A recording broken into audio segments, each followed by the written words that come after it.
Hello everyone, welcome to the Social Club. It's Tuesday, so therefore it's time to hashtag Ask the Club. If you want to send in questions, you can do at Ball Street on Twitter.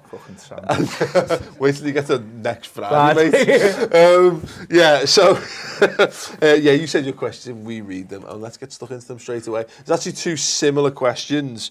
One Cal99, who's Arson Who won, and the other one's from Lee Branky 1972. First one, what do you make of Brendan Rodgers saying Celtic would make the top six in the Prem? And then Lee Branky says, should Rangers and Celtic ever join the Premier League? Let's start with the first one then, Liam. What do you make of Brendan Rodgers saying Celtic would make the top six in the Premier League? I think it's just no. It's well, simply put, no. I see. If Celtic would ever be in the Premier League, I'll see them as more like a Stoke. Crystal Palace in a sense. Celtic would win. No, they remind me because like Crystal Palace, same as Celtic in a sense, like a culture club. They're not, mate. They're not, honestly. No. Can I just stop you there? They're not, honestly. Honestly, if Celtic were in the Premier League, they'd win it within 5 or 6 years. They are one of the biggest clubs in the world. No problem. I'm not saying they're the same size. I mean, there's like in the same sense of like the fat. No, honestly, they're not. Honestly, I just need to stop you. Honestly, before you make it fully so. Right, Celtic.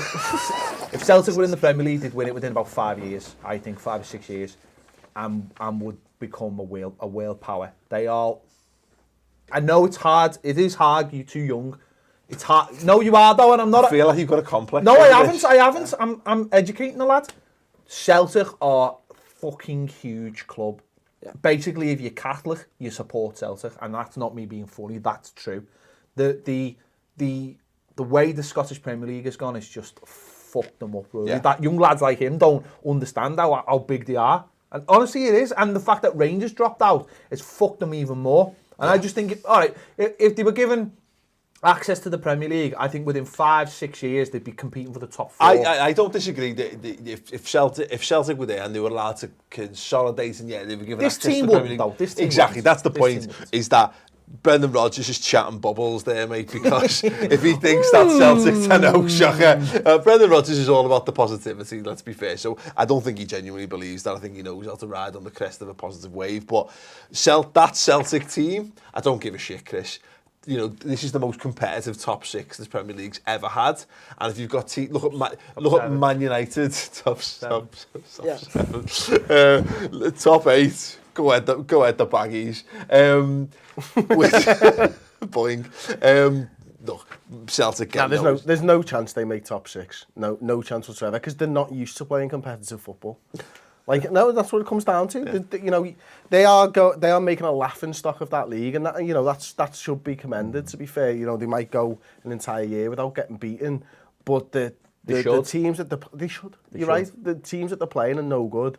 Like not at all. I used to think that Celtic would walk into the Premier League and would win it in a few years. I probably the Celtic in the 90s was a different proposition. Yeah, I think Ped's right though. They're a huge club, but they've got to start at the bottom. No, yeah, you're right. That's the thing now, and whether they'd recover from that, it's going to take them a long time. I would love to see them come into. I would love to see them. They've given. I know they go. Oh, you have to start at the bottom, but you don't. You start. Or whatever. Start in Division. It's on the conference. Old money, I don't know what it is in old money now, but Division 2 or League 2 or Championship 2 or something or other. Wow. Start there. Well, isn't it League 2 now? I'm sorry, if James is watching this video, by the way, James. But that's why I said that, to start saying that, I don't think that, no, because, put it this way, the players that I got, Moussa Dembele, last year he played for Fulham Championship, he's got about 15 goals in the Championship. Everyone's good now, but he's got to have, 20-odd goals? 30-odd goals? Someone from the Premier League. But your point, right, is that he's unproven at the highest level, isn't he? Someone will buy him and someone will. Yeah, someone will buy him. But 15 goals in the Championship last year or whatever it was, it's not a great return, is it? It gives you an idea of where he's at. Now, he will be a great player, but right now, is he in Lukaku's league? Not a chance. No, I'm not saying. I'm agreeing. They'd be about mid-table, probably less mid-table, as you're right, because they're not very competitive in the Premier League, might even be mid-table. But if you introduce them into the Premier League and you introduce them to the same amount of finances and you took that burden off them that they have now, where it's like every penny they make, they have to reinvest. I mean, you think about Premier League clubs, they don't have to sell for a start, and they get money from all different ways. Whereas Celtic, it's like, they sell a player. Well, basically, they decide when they sell a player whether they get in the Champions League. If they don't get in the Champions League, then they sell a player, like when they sold Van Dijk. Yeah. That's the way they have to look at things. Yeah. And that's hand to mouth. The big thing that's the tester for me is whether Rangers can make themselves a competitive force alongside Celtic again. Now, logic would dictate eventually they'll do the same thing, but that's the thing that Celtic would have to face in the English League. Because, look, there's a chance Rangers might spend another 3 or 4 years in the wilderness of being the third or fourth best team, which in the Premier League case, you'd be like, yeah, third or fourth best is nothing in the SPFL, is it? But so if Rangers are able to get back to that world where it's those two being top, that would almost prove to me that if you put those two teams in the bottom tier of the English League, that they could. It's not. I know it's not exactly a fair comparison, but you get what I mean. Celtic wouldn't be able to play in the Premier League anyway, because they're just going to be a completely different country now soon, aren't they, to us? So yeah, that's true. Shame. Anyway, good question though. Adam Rosybum, who weirdly tweets in questions that we really want to discuss each week, says, are foreign managers better than English managers? And weirdly, I've got loads of prep for this. So there was an article that was in The Guardian today, based on research done by John Goddard, who's a professor of financial economics at Bangor University and a well-being expert in the economics of professional sport. Apparently, the average league points per game for overseas managers in the Premier League is 1.66, where the British and Irish equivalent is only 1.29, which basically, says that foreign managers are better than British managers. Why is this? Well, you wonder why, because the actual cost for a degree in actual coaching and all that is massively extortionate in England compared to Germany and Italy and everywhere else. I think I saw it was £500 something like that in Germany for coaching, the same coaching level as what it is for $5,000 or $3,000 in England. That's a good point. And you wonder why there's less English coaches. And from what I know, I'm a Burnley fan, unfortunately, I guess. And I'm used to Championship. And I saw earlier that in the Championship, there's 18 British managers, 14 English. There's 6 foreign managers. In the top 7, there's 5 which are foreign. So that just shows, that's a good sample that I can use of how foreign managers are better than English. Is that the foreign managers are better, or foreign managers are being given the better jobs? I think potentially, yeah.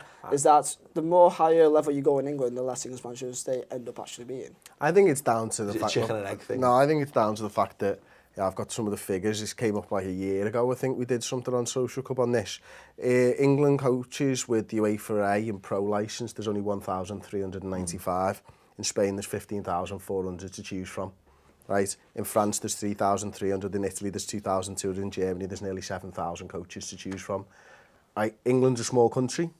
It's not got a lot of coaches. The top clubs in any club in England now can pick a good coach. The chances are there's just more good coaches outside of England than inside England. It's not that hard to work out. You've got the entire world to choose from, or a little tiny island. It's spot on about the price as well, though. They're ridiculous. We actually make our coaches go just through hurdles to get their badges. That's why a lot of... They go the Welsh FA. They go Welsh or they go the Scottish, because it's actually easy to get them. Yeah. The other thing is, though, what's interesting saying here about the English coaches is that we have... You think about the foreign coaches. You think about Ronald Koeman, for example, at Everton. Played for Barcelona, won the Champions League, coached in Holland, all the top clubs there. He's got a real world view on the game, seen it from different angles. Yeah. Same with, all the top managers. Klopp's a bit weird, different, because he's come through German football, but he's seen, he's almost like the German archetype, and that almost says that football's just better anyway. He's slightly different from those other ones because he came through the ranks and he wasn't a massive player or anything. I think with the English managers, there's no real names either, because now we've got the generation of footballers who have come to the end of the career and have played with other top players who should be going into management, but they're not, because they're just going, fuck that. Yeah. I made enough money. Why do I need the hassle? Yeah, exactly. Or you're slipping into punditry and stuff like that. And that's been happening for 20 years. Alan Hansen was linked with the Liverpool job after Kenny Dalglish left, and he went, not a chance. Well, Andy Gray was linked, nearly took over with us, and just went at the last minute, got a quite cushy at Sky. He had a little go with Villa. I probably thought, nah, I'm happy where I am. What's interesting, because I'm sure the people watching it will make mention of the point about look at the Premier League in particular, you're going to accrue more points if you're managing a top team. No English managers or British managers get the tip-top jobs. But actually, what John Goddard's done is he's averaged it out across all the football leagues. So it's actually seen down the lower leagues. In the football league, the average points per game works out at 1.36 for British and Irish managers since 92-93 and 1.49. So in the Premier League, the difference equates to 14 points over a 38-game season in difference between foreign and British, and it's a 6 points over 46-game season in the lower league. So it's clearly there, and there's this thing, isn't it, about, I think you're right, I think it's about, it's a mentality or whatever. Because here's the thing, there's less, it's a smaller country, but the amount of football teams we have in this country, by comparison, We've probably got more coaches. Exactly, we've probably got more football teams per square mile than most of those. I think the other thing as well, you've got to remember as well, and this won't be. People might think this is an excuse, but you look at somewhere like Spain. It's warm there. They have good facilities because they put money in. Private companies and people put more money into it. It's probably nicer to coach at 7 o'clock at night and on nice pitches, and you can ask kids to do all drills. You come down to our parks on a Tuesday night when it's pissing down and it's freezing, you've got kids standing around, and you ask them to start doing all these nice tippy-tappy drills. They're just not doing it. It's let's play footy, keep everyone warm, and all the kids want to do is score goals. So it's hoof, hoof, hoof, hoof, hoof. It's not practice, practice, practice, practice. Even if you go to these five-a-side goals and all that, it's £50 to rent a pitch for an hour. It's 60 quid. There you go. Yeah. It's a fucking disgrace. Whereas those other countries, they don't have to worry about having those facilities, and they do, and they're probably regulated and the supplements. Well, I've been commended once or twice for my pronunciations in the last week or two. I'm not going to do this right. Jit Srinivasan. Is that an actual name? Thanks very much for sending your question in. Liam, I'll come to you first on this. Who's your favourite player to watch in the Premier League? He says mine's De Bruyne. I think mine could be quite strange, but Conte for me. I think he absolutely dominates completely. And I just find it funny because you just play like a little game. It's like how many times he gets the ball back in like a minute. And generally it's fun to actually watch him do it. People probably say like Hazard or even maybe Pogba if you're a Man United fan, but yeah, Conte, it's just actually incredible how quick he gets everywhere. You don't actually know, so after the game, actually look back and realise how good he actually is and getting around the actual, He's a great example because I think he's spot on there, Chris, is that Kante's becoming one of those players that, you're right, normally you wouldn't pick a defensive midfielder as a player to watch, but he's been so good now for 2 seasons, and to do it at Leicester, win a title, and then actually step up and go win a title with a big club with more expectations. You're right. There is something very pleasurable about watching someone just be amazing at the job. He for me is the most influential player in the league. Take that what you will, but he affects more football matches than any other player. Easy. Shout. What about you? Still love watching David Silva play. I do enjoy watching Kevin De Bruyne play as well. I love the way that he just always seems to work the keeper. Like he doesn't seem to waste many shots for me. But it's I quite like a lot of City players. You just picked 2. I know, and Aguero as well. I love watching Aguero play footy. I love watching Sanchez. Are you not a Man City fan here? No. I've always got a soft spot for Man City, I must admit. But Ped, go on. Which player? Zlatan is the king. Let's cut all this nonsense out about chasing players around and working keepers. Zlatan is just the king. Let's be honest. These players only come once in a generation, very much like Buffy the Vampire Slayer. Yeah. And I don't know whether it's what I want to see out of footy players, but I love footy players who know their self-importance and just puff out their chest. But I've got the ability to back and I've got the ability to back it up. And I love that. When people say someone is arrogant, I take that as the ultimate compliment to them, because I just think he's 36, and he's been told for years that he wasn't going to do it in England, and he walks in essentially his last hurrah and just does it. every week and scores goals of massive importance and scores a winner in a cup final. And I think he scored in his first 5 games for Man United. And he's just brilliant. And I love that. That's to me what football's all about. Yeah. And I get all of it. I get Kante and all that. And he's brilliant. He's massively important. But at some point, you've got to sort of take the real joys out of football. And I find him a joy to watch. Yeah. Joe Clark, 7. Do you think the new video assistant referees are good for the game? So we actually did a good amount on this over on Liam's challenge. Viza. Yeah, I'm going to say you couldn't pronounce my name right, so you had to play it safe then, did you? Viza. Yeah, Viza. Yeah, actually, that's pretty good effort. Viza. Yeah. What is that? What is that accent? I say. Yeah, but we'll obviously, if you want to watch a bit more of an in-depth discussion, please do go over to the channel and watch it. But I'll be honest, when they put out those videos the other week of like the Griezmann decision and blah blah blah, and I was like, look, it only takes 40 seconds. It's a long 40 seconds. It was a long 40 seconds. I watched it and went, I get it, like the tension and suspense. We've been raised on X Factor and all that. Oh, you know, like, oh, and here's a dun dun dun dun. They need to have some dramatic music, I think, or something, just to kind of fill the time. Not really, by the way. It still feels too long to me, and it makes you think. Anything that loses the flow. Don't you feel like that will actually reduce though with the technology at hand with like. I'm sure. I don't know how they'll do it. Be a lot more intelligent people than me. There's no way they didn't go over it twice as many times. Yeah, of course. You have to get it exactly right. Exactly. But what I'm saying is, if they'll actually probably. I don't think when it actually happens properly that they'll just shove a qualified referee in a video truck. I think they'll actually start training up whose job it is to actually. They've got to know the rules, but they're going to have. It's weird how to describe this. They'll have specialists. They're going to have to be a specialist actually watching videos rather than. So they just get a kid from the 80s essentially to do the tracking and stuff and all that. They're going to have to train people up to know the exact angles and stuff. And I think it'll take them, and also almost like watching 2 things at the same time as well. I think they'll be better for the game than those shitty extra officials that stand next to the goal.